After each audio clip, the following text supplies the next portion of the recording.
Arvind creations में आपका स्वागत है। कभी सोचा है कि कानून की नजर में गुस्से में हुई एक मौत और एक सोची समझी साजिश से की गई मौत में क्या फर्क हो सकता है?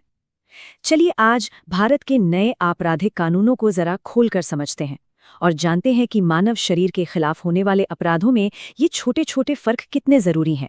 पता है, कानून इन दोनों के बीच एक बहुत ही पतली लेकिन बेहद जरूरी लकीर खींचता है। और ये सिर्फ किताबी बात नहीं है। इसी बारीक लकीर से ये तय होता है कि सजा कितनी गंभीर होगी और समाज न्याय को किस तरह से देखता है। तो इसका जवाब हमें मिलता है भारतीय न्याय संहिता के दो बहुत ही अहम कॉन्सेप्ट्स में। और इसे समझने के लिए हमें सबसे पहले एकदम बेसिक कॉन्सेप्ट से शुरू करना होगा, जो है आपराधिक मानव वध। ये हर उस गैर कानूनी मौत का आधार है जिसके लिए किसी को जिम्मेदार ठहराया जा सकता है। तो ठीक है, शुरुआत करते हैं सबसे गंभीर अपराधों से, मतलब वो मामले जहां किसी की जान चली जाती है। और ये समझने की कोशिश करते हैं कि कानून इरादे के अलग अलग लेवल्स को कैसे देखता है। तो ये आपराधिक मानव वध या कल्पेबल होमिसाइड आखिर है क्या? देखिए, धारा 100 कहती है कि अगर कोई ऐसा काम करता है जिससे किसी की मौत हो जाए और उसका इरादा भी यही हो या उसे पता हो कि उसके काम से मौत हो सकती है, तो इसे आपराधिक मानववध कहते हैं। अब ये उदाहरण देखिए कितना सटीक है। कां ने गड्ढा खोदा, उस पर लकड़ियां और घास डाल दी। इरादा क्या था? यही कि कोई गिरे और उसकी मौत हो जाए। अब यह बेचारा, उसे क्या पता, वो उस पर चला, गिरा और मर गया। यहाँ क ने सीधे सीधे तो उसे नहीं मारा, लेकिन उसका इरादा ही उसे आपराधिक मानव वध का दोषी बना देता है। इसको ना ऐसे समझ सकते हैं जैसे आपराधिक मानव वध एक बड़ा सा गोला है और हत्या उसके अंदर एक छोटा गोला। मतलब हर हत्या आपराधिक मानव वध तो है ही, लेकिन हर आपराधिक मानव वध हत्या नहीं होता। तो कानून कैसे तय करता है कि कोई मामला हत्या है या आपराधिक मानव वध? इसके लिए एक 3 स्टेप का टेस्ट है। स्टेप 1, पहले तो ये देखो कि क्या ये आपराधिक मानव वध है भी या नहीं। स्टेप 2, अगर है तो क्या इसमें कुछ ऐसा है जो इसे और संगीन, मतलब हत्या बना दे। और फिर आता है स्टेप 3, क्या कोई ऐसी वजह है जो इसे हत्या से वापस आपराधिक मानव वध की कैटेगरी में ले आए। और ये उदाहरण तो कमाल का है। कोई आदमी है क, वो बिना किसी वजह के भीड़ में तोप चला देता है।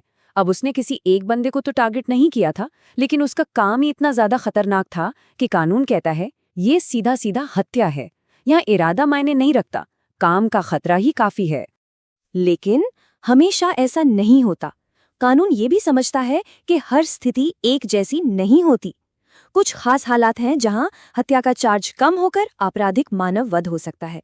जैसे किसी ने अचानक बहुत ज्यादा उकसा दिया हो, या कोई अपनी आत्मरक्षा में हद से आगे बढ़ गया हो, या फिर गर्मा गर्मी में अचानक लड़ाई हो गई हो। तो ये तो हुई जान लेने वाले अपराधों की बात। अब आगे बढ़ते हैं और उन अपराधों को देखते हैं जिनमें शारीरिक चोट तो पहुंचती है, लेकिन जरूरी नहीं कि मामला मौत तक जाए। तो सबसे पहले है चोट या हर्ट। धारा 114 के हिसाब से इसकी परिभाषा बहुत सीधी है। किसी को भी शारीरिक दर्द देना, उसे कोई बीमारी देना या कमजोर कर देना, ये सब चोट है। लेकिन चोट से एक लेवल ऊपर है गंभीर चोट, यानी ग्रीवियस हर्ट। और जैसा कि नाम से ही पता चल रहा है, ये मामला काफी सीरियस है। ये उन चोटों के लिए है जो काफी गहरी और अक्सर परमानेंट होती हैं। तो क्या क्या आता है इसमें? देखिए, आंखों की रोशनी या सुनने की शक्ति का हमेशा के लिए चले जाना, किसी अंग का खराब हो जाना, चेहरे का बिगड़ जाना या हड्डी दांत का टूटना, और कोई भी ऐसी चोट जिससे जान को खतरा हो। तो आप देख सकते हैं कानून ने एक मामूली दर्द और एक परमानेंट डैमेज के बीच साफ साफ लकीर खींची है। अब ये 2 शब्द देखिए, आपराधिक बल और हमला। इनमें क्या फर्क है? बहुत आसान है। आपराधिक बल का मतलब है जब आप सच में किसी पर बल का इस्तेमाल करते हैं, जैसे धक्का दे दिया, एक्शन हो गया। और हमला है उस एक्शन का खतरा दिखाना, मतलब आपने सिर्फ हाथ उठाया किसी को मारने के लिए, जिससे सामने वाले को डर लगा कि अब मार पड़ेगी, बस वो हमला हो गया। चलिए अब शरीर पर लगने वाली चोट से आगे बढ़कर बात करते हैं आजादी पर लगने वाली चोट की। मतलब वो अपराध जहां किसी की स्वतंत्रता, उसकी मर्जी से कहीं आने जाने की आजादी छीनी जाती है। यहाँ भी 2 मिलते जुलते शब्द हैं, किडनैपिंग और अबडक्शन। किडनैपिंग में खास तौर पे उम्र का बड़ा रोल है। किसी नाबालिग को उसके गार्जियन से दूर ले जाना या किसी को उसकी मर्जी के बिना देश से बाहर ले जाना, ये किडनैपिंग है। वहीं अबडक्शन में उम्र की कोई पाबंदी नहीं। यहाँ किसी को भी जबरदस्ती या धोखे से एक जगह से दूसरी जगह ले जाने पर मजबूर किया जाता है। और फिर आता है सदोष परिरोध। इसका मतलब है किसी को एक बाउंड्री के अंदर कैद कर देना। और जैसा ये उदाहरण दिखा रहा है, इसके लिए जेल की दीवारों की जरूरत नहीं है। अगर क ने एक बिल्डिंग के सारे दरवाजों पर बंदूक वाले आदमी खड़े कर दिए और य को कहा कि बाहर निकले तो गोली मार देंगे, तो क ने य को सदोष परिरुद्ध कर दिया है, डर दिखाकर उसकी आज़ादी छीन ली। और अब आते हैं इस चैप्टर के शायद सबसे गंभीर और दिल दहला देने वाले अपराध पर। एक ऐसा अपराध जो एक संगठित शोषण की बात करता है। हम बात कर रहे हैं मानव तस्करी यानी ह्यूमन ट्रैफिकिंग की। तो क्या है ये तस्करी? ये सिर्फ किसी इंसान को एक जगह से दूसरी जगह ले जाना नहीं है। इसमें धमकी, जबरदस्ती, धोखा, इन सब का इस्तेमाल करके किसी को भर्ती करना, लाना, ले जाना या छिपाना शामिल है। और ये सब क्यों किया जाता है? एक ही मकसद के लिए, शोषण। और ये शोषण शब्द अपने आप में बहुत व्यापक है। इसमें क्या क्या आता है? शारीरिक या यौन शोषण, गुलामी करवाना, भीख मंगवाना और यहाँ तक कि जबरदस्ती किसी के अंग निकलवाना, ये सब शोषण के ही रूप हैं।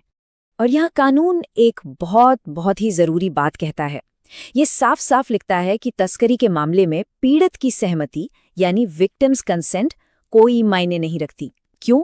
क्योंकि कानून ये मानकर चलता है कि ऐसे हालात में सच्ची सहमति हो ही नहीं सकती। वो हमेशा किसी डर, धोखे या मजबूरी का नतीजा होती है। और इसकी सजा, वो भी इस अपराध की तरह ही बहुत गंभीर है।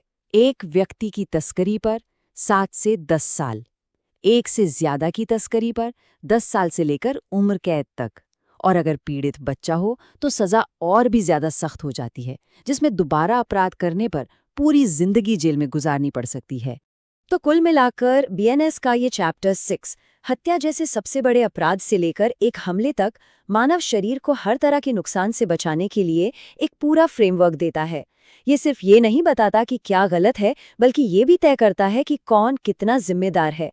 तो इन सब बारीक कानूनी फर्कों को जानने के बाद एक सवाल तो बनता है, ये पूरा ढांचा न्याय और हमारी सुरक्षा के बारे में हमारी सोच को कैसे बदलता है? क्योंकि ये सिर्फ कानून की किताबें नहीं हैं, ये इस बात का आईना है कि एक समाज के तौर पर हम इंसानी जिंदगी, आज़ादी और सम्मान को कितनी अहमियत देते हैं।